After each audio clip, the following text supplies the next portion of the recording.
Las Cebollas. "We're here," said Isabel, as the truck turned into camp and slowed to a crawl. Esperanza stood up and looked over the cab. They were in a large clearing, surrounded by great fields. Row upon row of white wooden cabins formed long lines, connected like bunkhouses. Each cabin has one small window and two wooden steps that led to the door. She couldn't help but think that they weren't even as nice as the servants' cabins in Aguascalientes.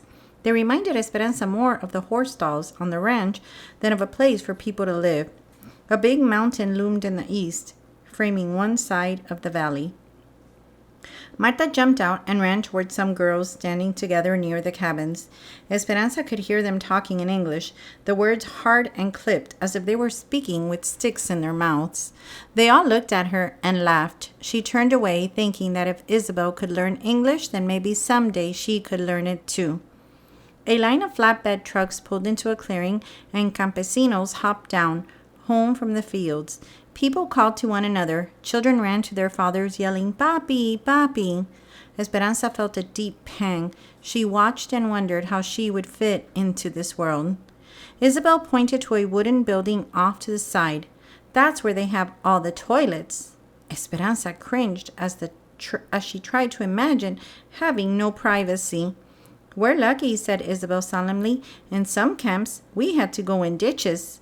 Esperanza looked down at her, swallowed, and nodded, suddenly thankful for something. A foreman came over and shook hands with Juan and Alfonso and pointed to the cabin in front of the truck. The women got out, took the babies, and helped Miguel with the bags. Mama and Esperanza walked into the cabin. It had two small rooms. One half of the front room was the kitchen with a stove, sink, and counter, and a table and chairs. A pile of wood waited near the stove, and across the room was a mattress on the floor. The back room had another mattress big enough for two people and a tiny cot. In between sat a wooden fruit crate to be used as a night table, its sides touching each bed. Above was another small window. Mama looked around and then gave Esperanza a weak smile. "Is this our cabin or Hortensia and Alfonso's?" asked Esperanza, hoping that hers and Mama's might be better. "We are all together in this cabin," said Mama. "Mama, we can't possibly all fit." "Esperanza, they will only give one cabin for each man with a family. There is no housing for single women. This is a family camp, so we must have a male head of household to live and work here. And that is Alfonso." Mama sank to the bed. Her voice sounded tired. "He has told them we are his cousins, and if anyone asks us, we must say it is true. Otherwise, we cannot stay. We are next door to Juan and Josefina, so we can adjust the sleeping arrangements. Miguel will sleep next door with them and the babies, and Isabel will sleep here with Alfonso, Hortensia, and us." Miguel came in and set down their valises, then left. Esperanza could hear Alfonso and Hortensia in the next room, talking about the camp office. Mama got up to unpack and began to sing. Esperanza felt anger crawling up her throat. "Mama, we are living like horses. How can you sing? How can you be happy? We don't even have a room to call our own." The talking suddenly stopped in the other room. Mama gave Esperanza a long, hard look. She calmly walked over and shut the door to the small room. "Sit down," she said. Esperanza sat on the tiny cot, its springs screeching. Mama sat on the bed opposite her, their knees almost touching. "Esperanza, if we had stayed in Mexico and I had married Tío Luis, we would have had one choice, to be apart and miserable. Here we have two choices, to be together and miserable or to be together and happy. Mija, we have each other, and Abuelita will come. How would she want you to behave? I choose to be happy, so which will you choose?" She knew what Mama wanted to hear. "Happy," she said quietly. "Do you know how lucky we are, Esperanza? Many people come to this valley and wait months for a job. Juan went to a lot of trouble to make sure we had this cabin waiting for us when we got here. Please be grateful for the favors bestowed upon us." Mama bent over and kissed her, then left the room. Esperanza lay down on the cot. A few minutes later, Isabel came in and sat on the bed. Will you tell me what it was like to be so very rich? She looked at Isabel, her eyes anticipating some wonderful story. Esperanza was quiet for a moment, clinging to one possible thought. Then she said, I'm still rich, Isabel. We will only be here until Abuelita is well enough to travel. Then she will come with her money and we will buy a big house. A house that Papa would have been proud for us to live in. Maybe we will buy 2 houses so that Hortensia, Alfonso, and Miguel can live in one and work for us again. And you can visit us, Isabel. You see, this is only temporary. We will not be here for long. ¿De veras? Asked Isabel. Yes, it is the truth, said Esperanza, staring at the ceiling that someone had covered with newspaper and cardboard. My papa would never have wanted us to live in a place like this. She closed her eyes and heard Isabel tiptoe out of the room and shut the door. The weariness from the days of travel flooded over her, and her mind wandered from people peeing in ditches to Marta's rudeness to the horse stalls al Rancho de las Rosas. How could she be happy or grateful when she had never been more miserable in her life? When Esperanza opened her eyes again, it was almost light, and she heard Mamá, Hortensia, and Alfonso talking in the next room. She had slept through dinner and the entire night. She smelled café and chorizo. The coffee and sausage made her stomach growl, and she tried to remember when she had last eaten. Isabel was still asleep in the bed next to hers, so Esperanza quietly pulled on a long wrinkled skirt and white blouse. She brushed her hair and went into the other room. Good morning, said Mamá. Sit down and eat something. You must be starved. At the table, Hortensia patted her hand. You missed going to the foreman's office last night. We signed the papers to live here. We already have work today. Mamá put a plate of tortilla, eggs, and sausage in front of her. Where did all the food come from? Asked Esperanza. Josefina, said Hortensia. She brought some groceries until we can go to the store this weekend. Esperanza, said Mamá, you and Isabel will be watching the babies while the rest of us work. Alfonso and Juan will be picking grapes, and Hortensia, Josefina, and I will be packing grapes in the sheds. But I want to work with you and Hortensia and Josefina. You're not old enough to work in the sheds, said Mamá, and Isabel is not old enough to watch the babies by herself. If you watch the babies, then Josefina can work, and that is one more paying job between us. We must all do our part. You will have a camp job, too, sweeping the wooden platform every afternoon, for which they will deduct a little from our rent each month. Isabel can show you what to do later. What's the platform? Esperanza asked. It's the big wooden floor outside in the middle of camp. Juan said they use it for meetings and dances, said Mamá. Esperanza stared at her food. She did not want to be stuck in camp with the children. Where's Miguel? She said. He already left for Bakersfield with some other men to look for work at the railroad, said Alfonso. Isabel came out of the bedroom rubbing her eyes. Mi sobrina, my niece, said Hortensia, hugging Isabel. Go say good morning to your mother and father before we all leave for work. Isabel hugged her and ran next door. Esperanza studied Mamá as she made un burrito de frijoles for lunch and wrapped the soft tortilla filled with pinto beans in paper. She looked different. Was it the long cotton dress and the big flowered apron tied at her waist? No, it was more than that. Mamá, said Esperanza, your hair. Mamã's hair ran down her back in a single long braid, almost touching her waist. Esperanza had never seen Mamá wear her hair that way. It was always done up in her beautiful plaited bun, or when she was ready for bed, brushed out and flowing. Mamá looked shorter and somehow not herself. Esperanza didn't like it.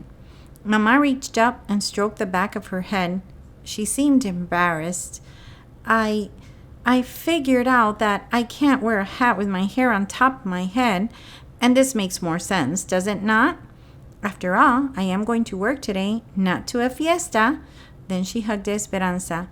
We must go now. The trucks leave at 6:30 to take us to the sheds. Take good care of the babies and stay with Isabel. She knows the camp. As the three of them walked out, Esperanza noticed Mamá reaching up, hesitantly touching her hair again. When Esperanza finished eating, she went outside and stood on the front step. Instead of facing another row of cabins, their cabin was in the last row facing the fields. Straight ahead, across a dirt road, were several chinaberry trees and a mulberry tree that provided deep shade over a wooden table. Beyond the rows of trees were grape fields, still lush. To the right, across a grassy field, was the main road. A truck piled high with produce drove by, losing a cloud of debris. After it passed, the sharp smell told her they were onions, the dry outer skins being shredded by the wind. Another truck followed. Again, the smell bit into her senses. It was still early, so the air was cool, but the sun was bright, and she knew it would be hot soon. The hens pecked and poked around the front steps. They must have been happy to be off the train. Esperanza shooed them out of her way as she turned and walked next door. The babies were still in their pajamas. Isabel was struggling to feed Lupe her oatmeal while Pepe crawled on the floor. Splotches of his cereal still stuck to his cheeks. As soon as he saw Esperanza, he reached up for her. "Let's clean them up," said Isabel, "and then I'll show you the camp." First, Isabel took Esperanza to the platform she was to sweep and showed her where the brooms were stored. Then they walked through the rows of cabins, each with a baby on her hip. As they passed open doors, Esperanza could already smell the beans and onions that someone had started simmering for dinner. Women were dragging big metal wash tubs beneath the shade trees. A group of young boys kicked a ball up and down the dirt road, stirring up dust. A little girl wearing a man's undershirt as a dress ran up to Isabel and took her hand. "This is Sylvia. She is my best friend. Next week, we will go to school together." Sylvia switched around and grabbed Esperanza's free hand. Esperanza looked down at Sylvia's dirty hands. Sylvia grinned up at her, and Esperanza's first thought was to pull her hand away and wash it as soon as possible. Then she remembered Mama's kindness to the peasant girl on the train and her disappointment in Esperanza. She didn't want Sylvia to start crying if she were to pull away. She looked around at the dusty camp and thought that it must be hard to stay clean in such a place. She squeezed Sylvia's hand and said, "I have a best friend too. Her name is Marisol, and she lives in Aguascalientes." Isabel introduced Esperanza to Irene and Melina, two women who were hanging clothes to dry on a long line stretched between the cabins and a tree. Irene had long gray hair tied in a tail. Melina didn't look much older than Miguel, and she already had a baby of her own. "We heard the story of how you came from Aguascalientes," said Melina. "My husband is from there. He used to work for Señor Rodriguez." Esperanza's face lit up at this news. "He knew my father since he was a boy. Do you think your husband knew Marisol, Señor Rodriguez's daughter?" Melina laughed. "Oh, no, no. I'm sure he didn't. He was un campesino, a field servant. He would not know the family." Esperanza felt awkward and didn't mean to make Melina admit that her husband was a servant, but Melina didn't seem bothered and began recalling other farms her husband had worked on in Aguascalientes.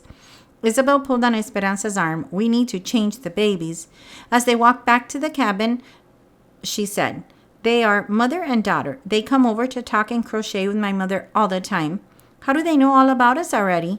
Isabel raised her hand and made her fingers tap up and down on her thumb as if a mouth was talking.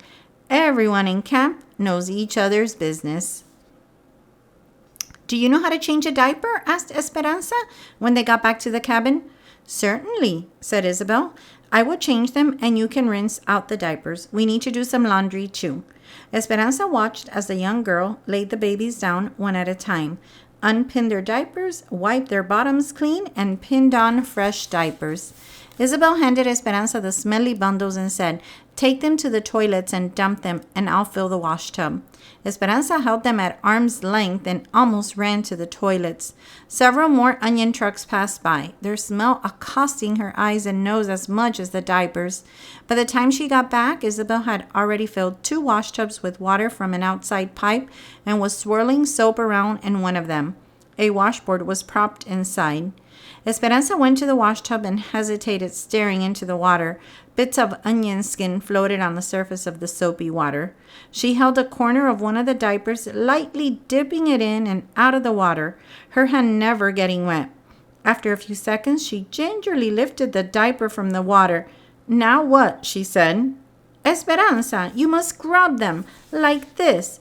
Isabel walked over, took the diapers, and plunged them into the water up to her elbows. The water quickly became murky.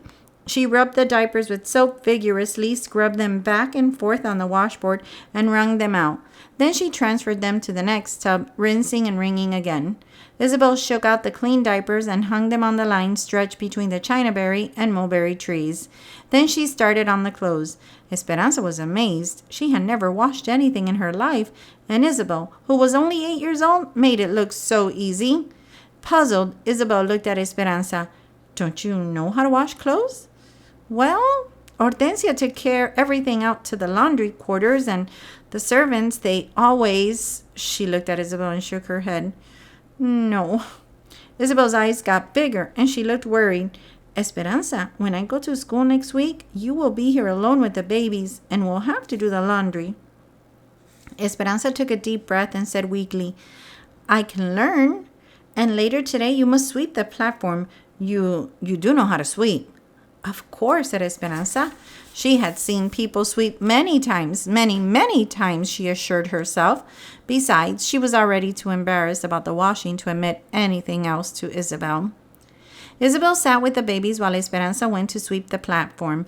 The camp was quiet, and even though it was late in the day, the sun was unrelenting. She retrieved the broom and stepped onto the wooden floor.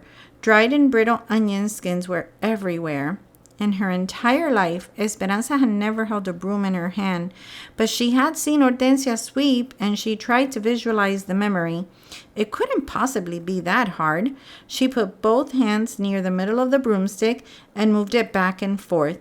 It swung wildly. The motion seemed awkward, and the fine dirt on the wooden planks lifted into a cloud. Onion jackets flew into the air instead of gathering together in a neat pile like Hortensia's. Esperanza's elbows did not know what to do. Neither did her arms. She felt streams of perspiration sliding down her neck. She stopped for a moment and stared at the broom, as if willing it to behave. Determined, she tried again. She hadn't noticed that several trucks were already unloading workers nearby. Then she heard it. First, a small tittering, and then louder. She turned around. A group of women were laughing at her, and in the middle of the group was Marta, pointing. "La Cenicienta! Cinderella!" She laughed. Burning with humiliation, Esperanza dropped the broom and ran back to the cabin. In her room, she sat on the edge of the cot. Her face flushed again at the thought of the ridicule. She was still sitting there, staring at the wall, when Isabel found her. "I said I could work. I told Mama I could help, but I cannot even wash clothes or sweep a floor. Does the whole camp know?" Isabel sat down on the bed next to her and patted her back. "Yes." Esperanza groaned. "I will never be able to show my face." She put her head in her hands until she heard someone else come into the room. Esperanza looked up to see Miguel, holding a broom and a dustpan. But he wasn't laughing. She looked down and bit her lips so that she wouldn't cry in front of him. He shut the door, then stood in front of her and said, "How would you know how to sweep a floor? The only thing that you ever learned was how to give orders. That's not your fault, Ansa. Look at me." She looked up. "Pay attention," he said, his face serious. "You hold the broom like this, one hand here and the other here." Esperanza watched. "Then you push like this or pull it toward you like this. Here, you try," he said, holding out the broom. Slowly, Esperanza got up and took the broom from him. He positioned her hands on the handle. She tried to copy him, but her movements were too big. "Smaller strokes," said Miguel, coaching, "and sweep all in one direction." She did as he said. "Now, when you get all the dirt into a pile, you hold the bottom down here near the bottom, and you push the dirt into the pan." Esperanza collected the dirt. "See, you can do it." Miguel raised his thick eyebrows and smiled. "Someday, you just might make a very good servant." Isabel giggled. Esperanza could not yet find humor in the situation. Somberly, she said, "Thank you, Miguel." He grinned and bowed. "At your service, mi reina." But this time, his voice was kind. She remembered that he had gone to look for work at the railroad. "Did you get a job?" His smile faded. He put his hands in his pockets and shrugged his shoulders. "It's frustrating. I can fix any engine, but they will only hire Mexicans to lay tracks and dig ditches, not as mechanics. I've decided to work in the fields until I can convince someone to give me a chance." Esperanza nodded. After he left the room, Isabel said, "He calls you mi reina. Will you tell me about your life as a queen?" Esperanza sat on the mattress and patted the spot next to her. Isabel sat down. "Isabel, I will tell you all about how I used to live, about parties and private school and beautiful dresses. I will even show you the beautiful doll my papa bought me if you will teach me how to pin diapers, how to wash, and—" Isabel interrupted her. "But that's so easy." Esperanza stood up and carefully practiced with the broom. "It's not easy for me."